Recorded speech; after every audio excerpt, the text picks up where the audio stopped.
my plan is, if Donald Trump is convicted and has to go to Rikers Island, I'm going to commit a crime in the tri-state area. Oh.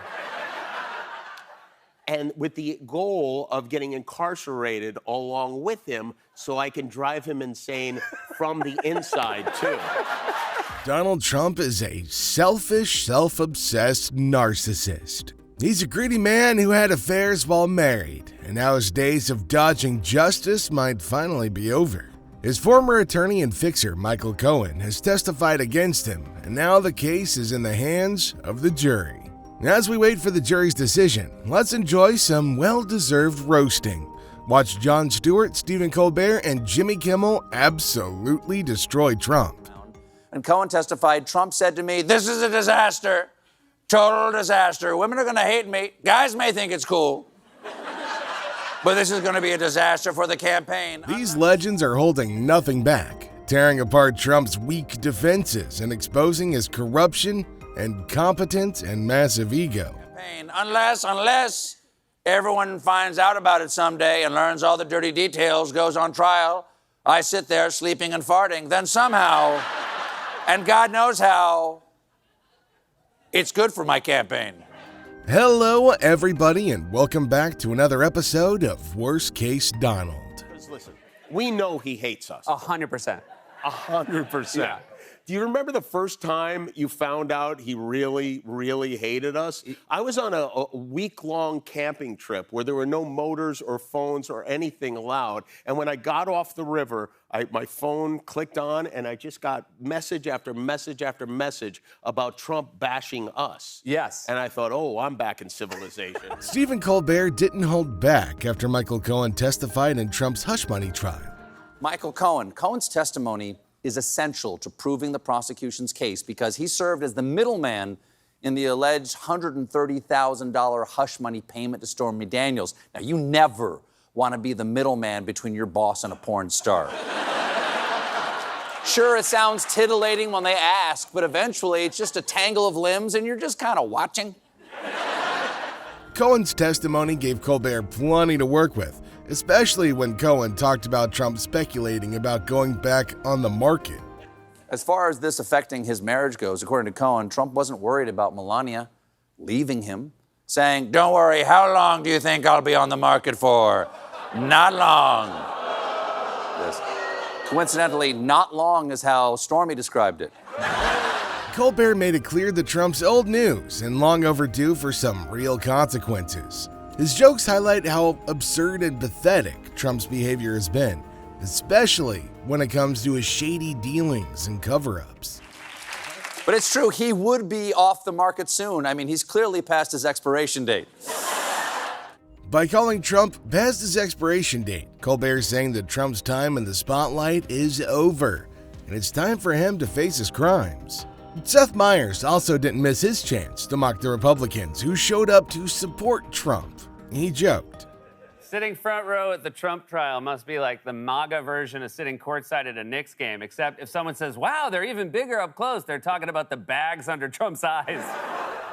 Myers noted that Matt Gaetz and Laura Boebert, the latest Republicans to support Trump, were there for the attention. It's good publicity for Boebert and good practice for Gaetz, he quipped. Myers went on to slam Trump for using his supporters as his mouthpiece, since, he's still under a gag order for running his. So that's everyone from Matt Gaetz to Lauren Boebert to the Speaker of the House. Don't you guys have, anything better to do? Even if you put aside your supposed jobs as members of Congress, just life stuff. I have 3 kids and a full-time job. If one of my friends asked me to fly to a different city to sit in the courtroom for 8 hours for his criminal trial, I would do anything to get out of it. I'd say, "Oh, you don't want me. If jurors are anything like Emmy voters, you want John Oliver." Now this line proves how Trump surrounds himself with fake figures, people who are more likely to be involved in scandals than to be models of integrity. He also compared Gaetz and Boebert to the worst possible allies in the world. If you're on trial for a criminal charge where character is central to the case, Matt Gaetz and Lauren Boebert aren't exactly the role models you want with you in the room. That's like if OJ's buddy at his trial were Charles Manson, Hannibal Lecter. Say what you will about Myers, his comparison is brutally effective, suggesting that having Gaetz and Boebert as supporters only makes Trump look even worse.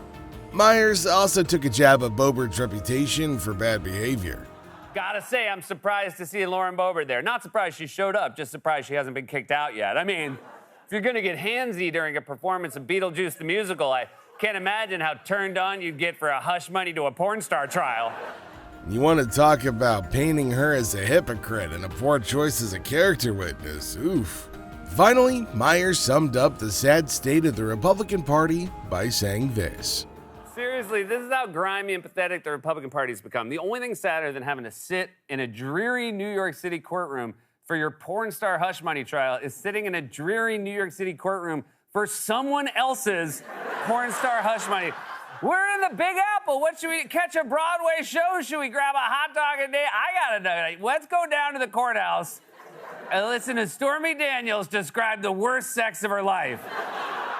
Now we're going to add Jon Stewart into the mix, and as usual, this man is not holding back when it comes to criticizing the media's coverage of Donald Trump's ongoing trial. He thinks they're blowing it way out of proportion. Now, Stewart sees this trial as a test, not just of the fairness of the legal system, but also of the media's ability to cover Trump responsibly. And by his measure, they're failing big time. This trial will obviously be a test of the fairness of the American legal system, but it's also a test of the media's ability to cover Donald Trump in a responsible way, a task they have acknowledged they've performed poorly in the past. Yeah, he's fed up with how the media turns every little detail into a big spectacle. Now, Stewart points out how news networks are treating Trump's trips to the courthouse like breaking news. Stewart doesn't stop there either. He's baffled by the media's obsession with court sketches. To him, analyzing a sketch is as ridiculous as dissecting a painting, like The Last Supper. He mocks the idea of interviewing a waiter from a different part of the restaurant just to fill time. Now, in his eyes, it's all just a waste of energy and attention. To Stewart, the media's coverage of Trump's trial is more about sensationalism than substance, and if they keep it up, they might miss the real story when it finally comes along. In other news, a new poll just proved Trump's declining reputation in the eyes of the public. According to a YouGov poll conducted for Yahoo News, a majority of Americans, about 52%, now believe the main claim of Donald Trump's hush money trial, that he lied on documents to cover up a payment to a porn star. Only 22% say he didn't, while roughly a quarter are still unsure about the whole thing. The poll also reveals that almost half of Americans, 48%, are keeping tabs on the trial to some extent, while 52% are not as interested. However, as the trial unfolds, public opinion seems to be swaying. Before the trial kicked off, 48% of respondents believed Trump had falsified documents, a number that's now gone up by 4 points, with a 7-point increase since March of 2023. Approval of the trial itself has seen a notable uptick, shifting from a 7-point margin last month to a 12-point margin now, with 49% in favor compared to 37% against. Past polling has shown that voters are taking the hush money trial seriously, and this new poll confirms that a conviction could indeed hurt Trump's electoral prospects. If the jury decides that Trump is guilty, the consequences could be significant given the severity of the charges against him. With 34 Class E felony counts on the line, Trump could potentially face imprisonment for over a year for each count. However, there's also the possibility of Trump being convicted of misdemeanor charges instead of felonies. Even though the indictment only lists felony counts, he could still be found guilty on the lesser offense of falsifying business records as a misdemeanor. In such a scenario, Trump would still face penalties, including potential jail time. Misdemeanors are less serious than felonies, but they can still lead to up to a year in a local jail, along with probation, fines, or other penalties. Which brings us to the end of today's video. So for more insights and analysis from the world of politics, don't forget to like and subscribe to the channel, and make sure you hit that icon button now for all of the latest updates.